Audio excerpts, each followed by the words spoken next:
Every year, Diane always helped her Aunt Claire pack the chicken pot pies ordered from her for Thanksgiving dinner.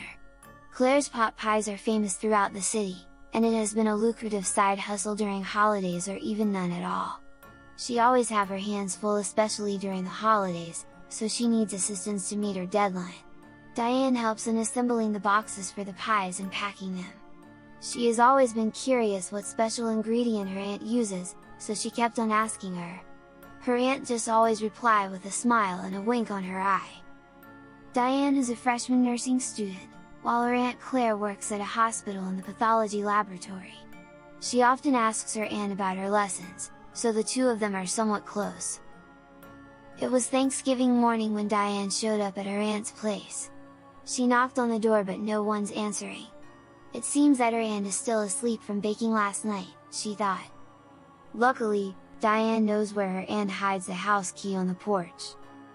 She reached for it inside one of the lamps beside the door. She opened the door and went directly to the kitchen to have a bite of the chicken pot pie. She ate so much until she was full. After eating, she felt thirsty and looked for a drink. Diane opened the refrigerator and was shocked.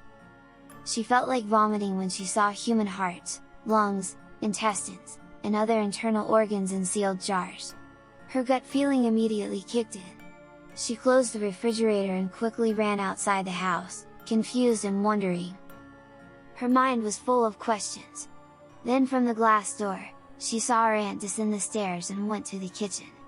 She followed her and peeked through the kitchen window. Her eyes were wide open when she saw what her aunt is doing. Claire was chopping and mincing a heart, then afterwards, placed it inside a blender and added some spices. She put the diced heart on the bottom crust, added more ingredients, then into the oven. Diane felt her insides turning upside down. She ran away from her aunt's house and puked on the street. She can't believe what she saw. All this time, the secret ingredient of her aunt's chicken pot pies are the organs, that were supposed to be incinerated in the pathology lab. All of a sudden, she received a text notification on her phone. It was from her Aunt Claire, asking where she is. To avoid any suspicions, Diane replied saying that she's ill and can't make it. The rest of the day, she really felt sick because of what she discovered.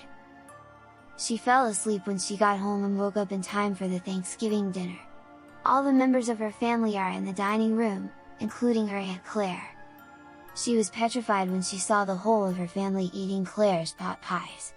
They are all commenting on how tasty, delicious and flavorsome the pies are. She can see them chewing and grinding every bit of the pie. She felt sick again and went to the bathroom to vomit. Afterwards, she went back to the dining room and was greeted by everyone. She got startled when her Aunt Claire approached and greeted her happy Thanksgiving. Then her aunt gave her a plate of chicken pot pie. Diane just looked at it. For a second, she saw it beating, like a heart.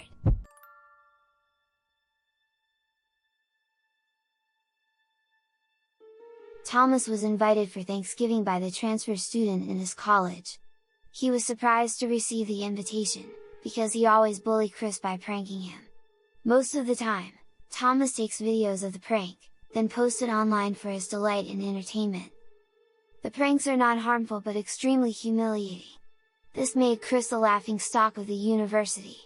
But despite of all the trouble, Chris never said a word and just kept quiet about the whole thing. He even invited Thomas for Thanksgiving, which is very kind, yet strange of him. Since Thomas got a grudge with his older brother, he doesn't want to spend the holiday with his family, so he accepted the invitation. It was 6 o'clock when Thomas arrived at Chris's place. He thanked Chris again for inviting him despite of what he did, but Chris just shrugged it off, and said that it's nothing. He added that it is his pleasure and his family's for him to join them tonight. Thomas felt awkward, but he just laughed it off. He asked Chris what's for dinner jokingly. Chris said that he'll be having turkey, cheese, wine and a lot more, but he and his family will be having sashimi. Thomas thought that it was kind of weird why he'll be having a different meal. But somehow, he felt relieved. He doesn't like sashimi because he hates raw meat. He was led to the dining table where the rest of the family members are waiting. He was introduced to Chris's parents, his sister and younger brother who was just 5 years old. He noticed that only his plate has overflowing food, but the rest of the family have empty plates. What's odd is that there is a big empty platter at the center of the table. Thomas looked around smiling awkwardly, but Chris gestured him to begin eating. Since he is starving, he started consuming the food.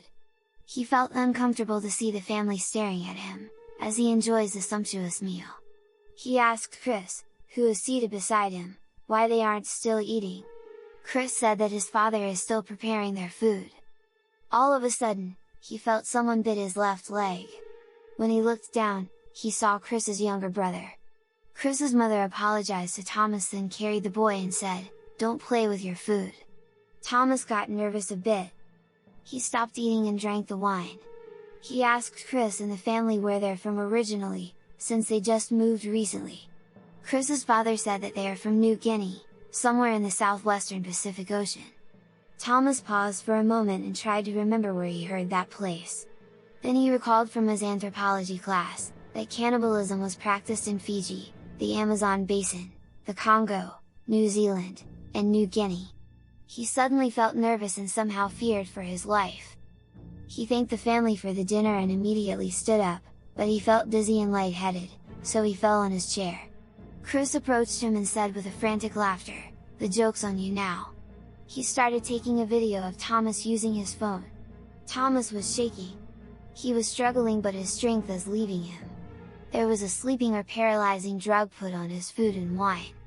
As he was about to lose consciousness, he saw Chris's father approaching him, saying Happy Thanksgiving. The last thing that Thomas saw was a butcher knife, about to swing, on his neck.